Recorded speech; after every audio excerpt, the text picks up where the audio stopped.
जय श्री कृष्णा। राधे राधे दोस्तों, 4 अगस्त को सावन के आखिरी सोमवार के दिन शिवलिंग से चुपचाप उठा लाना, यह गुप्त चीज हम आपको बताने जा रहे हैं। वो सिर्फ एक सामान्य जानकारी नहीं बल्कि वह गुप्त रहस्य है जो सिर्फ गिने चुने साधकों को ही ज्ञात होता है। वह रहस्य जिसे जान लेने के बाद आपके जीवन की दिशा ही बदल जाएगी। यह वही गुप्त चीज है जिसे सावन में शिवलिंग से सही तरीके से घर लाने वाला व्यक्ति दरिद्र से धनवान बनता है, कर्ज में डूबा हुआ व्यक्ति उन्नति की ऊंचाई पर पहुंचता है और संतान, नौकरी, शादी जैसे बड़े से बड़े संकट भी बिना किसी बात धाकड़ हल हो जाते हैं।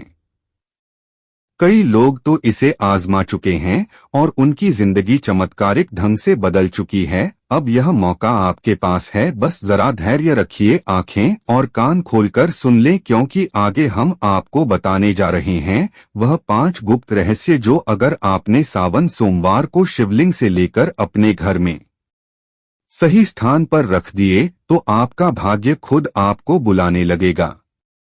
हर हर महादेव। ओम नमः शिवाय। मित्रों, सावन के महीने में शिवलिंग से यह गुप्त चीज ले आना, अपने घर आपकी सभी मनोकामनाएं पूरी होंगी। इतना पैसा आएगा कि गिनते गिनते थक जाओगे। भगवान भोलेनाथ जी के आशीर्वाद से अपने जीवन में बहुत उन्नति हो। दोस्तों, हिंदू धर्म में सावन के महीने का बहुत अधिक महत्व होता है। सावन का महीना हिंदू पंचांग का 5वां महीना होता है। यह महीना भगवान शिव को समर्पित होता है। इस महीने में शिव भक्त भगवान शिव की विधि विधान से पूजा अर्चना करते हैं और सावन के महीने के सोमवार का महत्व और भी अधिक होता है। इस माह में शिव की पूजा अर्चना करने से सभी मनोकामनाएं पूरी हो जाती है। धार्मिक मान्यताओं के अनुसार सावन के महीने में भगवान शिव और माता पार्वती की विधि विधान से पूजा करने में भक्त की मनोकामना पूरी होती है। इसके साथ ही सावन के सोमवार व्रत रखने से भोलेनाथ की विशेष कृपा प्राप्त होती है। दोस्तों, इस बार 11 जुलाई से सावन की शुरुआत हो चुकी है और 9 अगस्त को समाप्त होगा। इस सावन में 4 सोमवारी व्रत होगा। पहला सोमवारी व्रत 14 जुलाई को है, दूसरा 21, तीसरा 28 जुलाई और चौथा सोमवारी व्रत 4 अगस्त को है। कहा जाता है इस सावन के महीने में किसी भी व्यक्ति ने भगवान भोलेनाथ की थोड़ी सी भी पूजा साधना क्रिया कर ली तो उस व्यक्ति के जीवन की सभी मनोकामनाएं पूर्ण हो जाती है। उस व्यक्ति के जीवन के हर कष्ट खत्म हो जाते हैं और उस व्यक्ति के जीवन में धन आना शुरू हो जाता है। भक्तों, वीडियो आगे शुरू करें उससे पहले भगवान भोलेनाथ के सच्चे भक्त चैनल की इस वीडियो को लाइक अवश्य कर दें और कमेंट बॉक्स में हर हर महादेव सच्ची श्रद्धा से लिख दें, जिससे कि भगवान भोलेनाथ जी का आशीर्वाद आपको सीधे प्राप्त हो सके। दोस्तों, आज की इस वीडियो में हम आपको बताएंगे कि सावन के दिनों में आपको भगवान भोलेनाथ के मंदिर जाकर के क्या क्या भगवान भोलेनाथ को अर्पित करना और वहां से वापस क्या लेकर के आना है, ताकि आपके घर की गरीबी, दरिद्रता, परेशानी, कष्ट, दिक्कतें हमेशा के लिए खत्म हो जाएगा। दूसरी तरफ आपके घर पर सुख, समृद्धि, यश, वैभव, ऐश्वर्य की आपको प्राप्ति हो। ध्यान रखिएगा दोस्तों, सावन का माह का इंतजार हर व्यक्ति इसीलिए करता है ताकि उसको भगवान भोलेनाथ का आशीर्वाद मिल सके। कहा गया है कि देवों के देव भगवान भोलेनाथ आप अगर किसी भी व्यक्ति को आशीर्वाद दे दें तो उस व्यक्ति का साक्षात्कार भी आकर कुछ नहीं बिगाड़ पाता है। इसीलिए आज की इस वीडियो में हम आपको बताएंगे कि कैसे आप सावन के दिन, जो बहुत ही पावन दिन है, इस दिन भगवान भोलेनाथ को प्रसन्न कर सकते हैं, कैसे आपको भगवान भोलेनाथ का आशीर्वाद प्राप्त हो सकता है और कैसे सावन के दिनों में शिवलिंग की आपको पूजा करनी है, वह भी खास उपाय करते हुए कैसे आपको शिवलिंग पर क्या क्या चढ़ाना है और क्या क्या वहां से लेकर अपने घर पर वापस लेकर आना है, ताकि आपके घर पर अन्न और धन का भंडार कभी भी कम न हो। देखिए दोस्तों, आपके जीवन में कितनी ही बड़ी परेशानी हो, कितनी ही बड़ी दिक्कत क्यों न हो, मान लीजिए आपके जीवन में धन की समस्या है, मान लीजिए आप नौकरी की प्राप्ति के लिए बहुत ही ज्यादा परेशान हो चुके हैं, आपके शत्रुओं ने आपको घेर लिया है, संतान की प्राप्ति आपको हो नहीं पा रही है। तो एक बात का ध्यान रखिएगा दोस्तों को, सावन का पावन दिन को एक ऐसे दिन होते हैं जिस दिन कोई भी व्यक्ति अगर थोड़े से उपाय कर लेता है, भगवान भोलेनाथ की साक्षात पूजा कर लेता है, तो उस व्यक्ति की कितनी ही बड़ी मनोकामना हो, कितनी ही बड़ा कष्ट हो, वह खत्म हो जाता है और उसकी कामना पूर्ण हो जाती है। दोस्तों मान लीजिए आपके ऊपर कोई दोष लगा हुआ है, जैसे वास्तु दोष, शनि दोष, प्राकृति दोष या कोई भी दोष लगा हुआ है, तो आपको सावन सोमवार के दिन थोड़ी सी पूजा करनी है और आपका दोष खत्म हो जाएगा। आपके जीवन से सभी परेशानियां चली जाएंगी और आपके जीवन में जो धन आना बंद हो गया था उसका आगमन वापस शुरू हो जाएगा। मान के चलिए आपके जीवन में कभी भी कोई परेशानी नहीं रहेगी। बस दोस्तों आज की इस वीडियो को लास्ट तक देख लीजिए और मान के चलिए भगवान भोलेनाथ के आशीर्वाद से आपकी सभी मनोकामनाएं भी पूरी होगी और आपके जीवन की सभी परेशानियां भी चली जाएंगी। देखिए एक बात कही गई है कि जब भी हम भगवान भोलेनाथ की पूजा करते हैं, हमें धैर्य रखना चाहिए, विश्वास रखना चाहिए और श्रद्धा के साथ भगवान भोलेनाथ की पूजा करनी चाहिए, क्योंकि भगवान भोलेनाथ बहुत ही भोले हैं। वह किसी भी व्यक्ति की थोड़ी सी ही पूजा से, साधना से तुरंत ही प्रसन्न हो जाते हैं। दोस्तों सावन सोमवार के दिन कुछ ऐसी चीजें हैं जो आपको अवश्य पता होनी चाहिए, क्योंकि सावन सोमवार के दिन अगर आप भगवान भोलेनाथ के सामने पूजा करने जा रहे हैं तो मान के चलिए दोस्तों आपने अगर कोई गलती कर दी तो भगवान भोलेनाथ आपसे क्रोधी हो जाएंगे और आपने सही तरीके से पूजा की होगी तो साक्षात आपको भगवान भोलेनाथ उसी दिन आशीर्वाद दे देंगे और उस दिन के बाद आपके जीवन में कभी कोई परेशानी नहीं आएगी। आपको हमें एक एक चीज बताने जा रहे हैं, इसलिए इस वीडियो को लास्ट तक देखेगा। सबसे पहले आपको भगवान भोलेनाथ के मंदिर जाना होगा। यह जितने भी उपाय आपको बताए जाएंगे यह मंदिर के उपाय होंगे। देखिए होता क्या है कि कई लोग हमसे पूछते हैं कि गुरुजी हमारे घर पर शिवलिंग है, क्या हम घर पर पूजा नहीं कर सकते हैं? तो इसका उत्तर है नहीं भक्तों, आपको मंदिर जाना पड़ेगा, क्योंकि मंदिर का शिवलिंग होता है और जो घर का शिवलिंग होता है इसमें बहुत ज्यादा फर्क होता है। जो मंदिर का शिवलिंग होता है दोस्तों को इसकी जो एनर्जी होती है वो आपके घर के शिवलिंग से करोड़ों गुना ज्यादा होती है। इसमें ऐसी सकारात्मक ऊर्जा होती है जिसके सामने अगर आप थोड़ी सी पूजा करते हैं तो तुरंत ही उसका फल आपको मिलता है और आपके जीवन की हर परेशानी चली जाती है।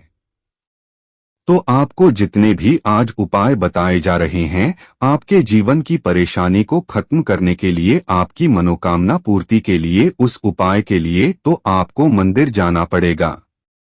और सावन सोमवार का पर्व पर रहा है, वह आज दिन सोमवार को पड़ रहा है, तो यह दिन ऐसा है, इस दिन अगर आप मंदिर जाकर के भगवान भोलेनाथ की पूजा आराधना कर रहे हैं तो मान के चलिए दोस्तों आपके जीवन में कभी कष्ट आ ही नहीं सकता। पूरे साल आपके घर पर अन्न धन का भंडार बना रहेगा। तो आपको क्या क्या ले जाना है वह कहीं पर लिख लीजिए, क्योंकि दोस्तों अगर आपने एक भी गलती कर दी तो आपकी पूजा संपन्न मानी नहीं जाएगी। दोस्तों को सबसे पहली चीज जो भगवान भोलेनाथ के लिए आपको जल ले जाना है। सावन सोमवार के दिन कई लोग हमसे यह कहते हैं कि गुरुजी जल जो है वह तो शिवालय में भी मिल जाता है, शिव मंदिर में मिल जाता है। तो नहीं दोस्तों, वहां का जल आप तभी चढ़ाई यह जब कोई दिक्कत हो, वरना घर से ही जल ले जाना चाहिए। आखिर घर से जल क्यों ले जाया जाता है इसकी भी बात सुन लीजिए। घर से इसीलिए आपको जल ले जाना है ताकि आपके घर का जो जल ले जा रहे हैं भगवान भोलेनाथ पर चढ़ाने के लिए, उसी जल के द्वारा आप भगवान से जुड़ जाएंगे। उस जल के द्वारा आप भगवान को अपनी सभी दिक्कतें बता देंगे और उस जल को जैसे ही भगवान भोलेनाथ पर आप चढ़ाएंगे अपनी समस्याओं को बताते हुए, वह समस्या आपकी खत्म हो जाएंगी। इसलिए घर से जल ले जाएगा। आप सबसे जरूरी चीज जो जल ले जा रहे हैं उसमें 2-4 बूंद गंगा जल जरूर डाल दीजिए, क्योंकि गंगा जल डाले बिना आपकी पूजा संपन्न नहीं मानी जाएगी। महाशिवरात्रि के दिन तो आपको जल ले जाना है, उसमें गंगाजल डालकर के दूसरा आपको 3 पत्ते वाला बेलपत्र ले जाना है। तो बेलपत्र बहुत ही शुभ होता है। आपने अगर मान लीजिए एक तरफ 1000 कन्याओं को खाना खिलाया है, दूसरी तरफ भगवान भोलेनाथ को बेलपत्र चढ़ाया है, तो ये दोनों बराबर माने जाते हैं, इसलिए बेलपत्र जरूर ले जाएगा। तीसरा, आपको सफेद पोश को ले जाना है। सफेद पोश को भगवान भोलेनाथ को चढ़ाए जाते हैं, इसीलिए सफेद पोश को पर भगवान भोलेनाथ के लिए आपको ले जाना है सावन सोमवार के दिन, ताकि भगवान भोलेनाथ का आशीर्वाद आपको मिल जाएगा, जिसके बाद आपके जीवन के हर परेशानी खत्म हो जाएगा। दोस्तों, सफेद चंदन ले जाना अनिवार्य होता है सावन सोमवार के दिन। और ध्यान रखिएगा दोस्तों को कि भगवान भोलेनाथ को अगर आप दूध अर्पित करने जा रहे हैं तो एकदम कच्चा दूध होना चाहिए, पका हुआ दूध नहीं होना चाहिए, कच्चा दूध होना चाहिए। अब आपको और क्या क्या ले जाना है देखिए, अगर आप चाहते हैं कि आपकी हर मनोकामना पूरी हो तो एक डिब्बा लीजिए, उसमें काली मिर्च भरकर ले जाइए। देखिए, बहुत ध्यान से सुनिए, जितनी आपको बातें बता रहे हैं। एक डिब्बे में काली मिर्च भर के एक लाल कपड़ा लीजिए, उसमें लौन कपूर, इसको मौली धागे से बांध करके आपको अपनी जेब में रख करके ले जाएं। है सिर्फ इतनी चीज आपको ले जानी है आज के दिन को। अब आपको पूजा कैसे करनी है चलिए आपको बताते हैं, बहुत ध्यान से लास्ट तक देखिएगा। और जितनी भी चीज आपको बताई जा रही है, इन चीजों को आपको ले जाना है और शिवालय से वापस लेकर आना है अपने घर पर, ताकि आपको धन की प्राप्ति हो सके, आपकी कोई भी मनोकामना हो वह पूर्ण हो जाएगा। भक्तों को आप पहले जाएंगे मंदिर। सबसे पहले आपको इस बात का ध्यान रखना है, मंदिर जाने से पहले ही काले या नीले कपड़े का धारण करके मंदिर न जाएं, वरना भगवान भोलेनाथ का आपको क्रोधित रूप देखना पड़ सकता है। सबसे पहले आपको यह करना है कि पतली धार बनाते हुए जल भगवान भोलेनाथ को अर्पित की देना। बहुत ध्यान से सुनिएगा भक्तों को, पतली धार बनाते हुए भगवान भोलेनाथ को जल आपको अर्पित कर देना है। अब आपको यह करना है दोस्तों के भगवान भोलेनाथ को चंदन लगाना है। चंदन लगाने के बाद भगवान भोलेनाथ पर 3 पत्ते वाला बेलपत्र रखना है। 3 पद वाला बेलपत्र रखने के बाद आपको भगवान भोलेनाथ पर सफेद पुष्प अर्पित कर देना है। सिर्फ इतना आपको करना है। दूध अगर आप चढ़ना चाहते हैं तो दूध भी आप चढ़ा सकते हैं, इतना बस आपको करना है। इतना करने के बाद आपको वहां पर खड़े होकर 108 बार, बहुत ध्यान से सुनिएगा, 108 बार आपको ओम नमः शिवाय का जाप करना है। या तो आप 108 बार कर लीजिए या 1008 बार कर लीजिए, या 3 ऐसी चीज है जो आपको करनी है।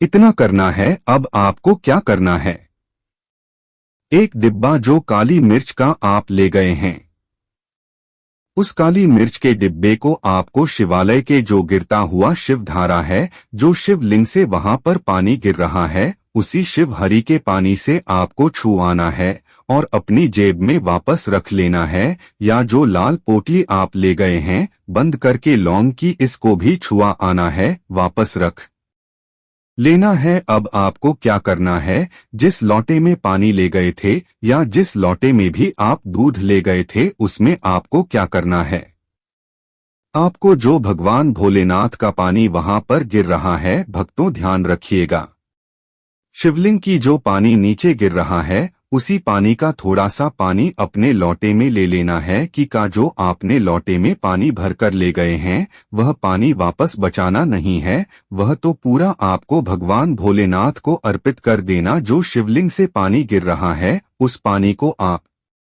को अपने लोटे में वापस ले लेना है।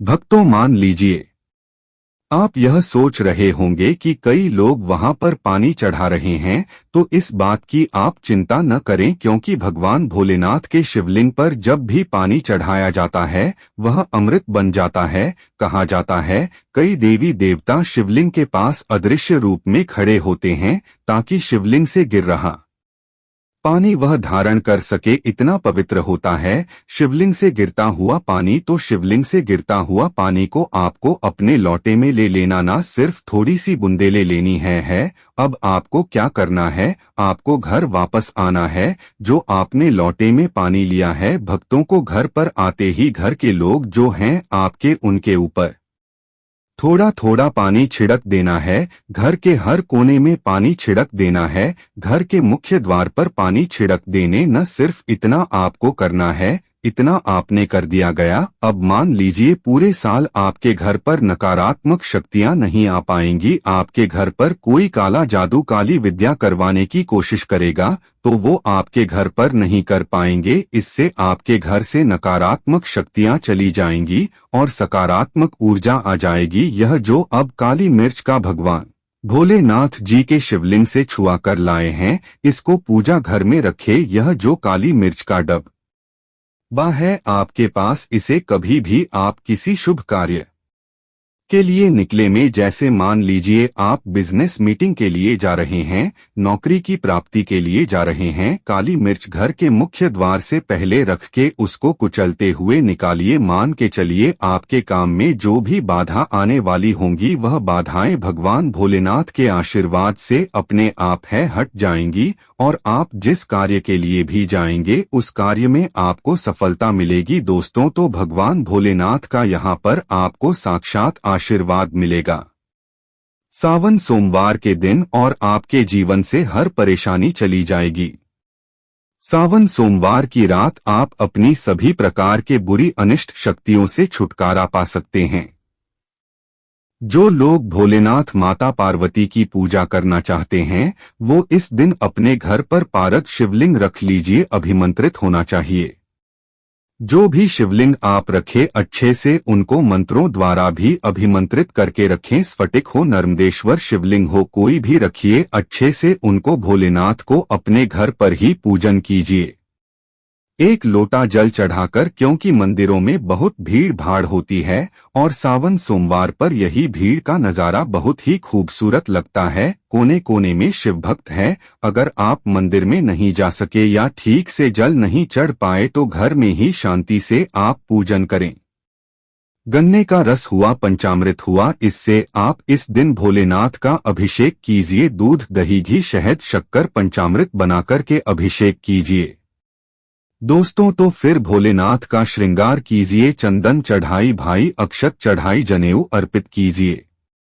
थोड़ा सा चंदन का इत्र, क्योंकि चंदन का इत्र विशेष रूप से शिव शंभू को बहुत प्रिय है, तो वह आप अर्पित कीजिए। उनके पसंदीदा पुष्प चढ़ाए, आंकड़े की माला से उनका श्रृंगार कीजिए। दोस्तों, कनेर के सफेद पुष्प चढ़ाए, कमल हुए, गुलाब हुए, बेल हुए, यह फूल उनको बहुत प्रिय है, यह अर्पित करें और 5 बेल पत्र अवश्य चढ़ाएं। आप इस दिन चाहें तो या जो आपके पास बेलपत्र है उसी पर आप श्री श्री लिख करके या ओम नमः शिवाय या राम राम लिख करके अर्पित कीजिए। जो चिकना भाग होता है उस पर लिखिए और यह सीधा शिवलिंग पर अर्पित हो। इस प्रकार से आपको बेलपत्र चढ़ाने चाहिए। दोस्तों, आप विशेषकर इस बात का ध्यान रखें कि कटे फटे बेल पत्र न हो। जो व्यक्ति अधूरी चीज भगवान को अर्पित करता है तो उसे भी गठित भरते पत्तों की तरह ही कटा फटा फल ही प्राप्त होता है, इसीलिए कभी भी अपूर्ण सामग्री अर्पित न करें। दोस्तों, कहते हैं कि जब भोलेनाथ ने गले में वेश धारण किया था तो आदि शक्ति मां के कहने पर देवताओं ने भगवान शिव के सिर पर भांग धतूरा बेलपत्र आदि रखा और निरंतर जल अभिषेक किया था, जिसकी वजह से उनके मस्तिष्क का ताप कम हुआ था और उस समय से ही भोलेनाथ को डोट को भांग धतूरा चढ़ाया जाता है। और यह बात भोलेनाथ के भक्तों में बहुत कम लोगों को ही पता है कि इसी कारण शिवलिंग पर भांग धतूरा चढ़ाया जाता है। दोस्तों, अगर आपके घर में शिवलिंग है तो आज के दिन आप चाहे तो शिव जी का त्रिशूल हुआ, डमरू हुआ, यह भी आप उनको अर्पित कर सकते हैं। शिव के डमरू की दमदमकीने मंगल गुरु से संबंधित होती है, क्योंकि चंद्रमा उनके मस्तक पर विराजमान होकर अब अपनी क्रांति से अनंत आकाश में जटाधारी महामृत्युंजय को प्रसन्न करता है। और बुध आदि ग्रह है, इसमें संभाव से सहायक होते हैं, तो यह आज के दिन डमरू अर्पित करें। भोले बाबा का डमरू आप धारण भी कर सकते हैं। दोस्तों, आज का वीडियो कैसे लगा? अच्छा लगा है तो एक लाइक जरूर करें। धन्यवाद।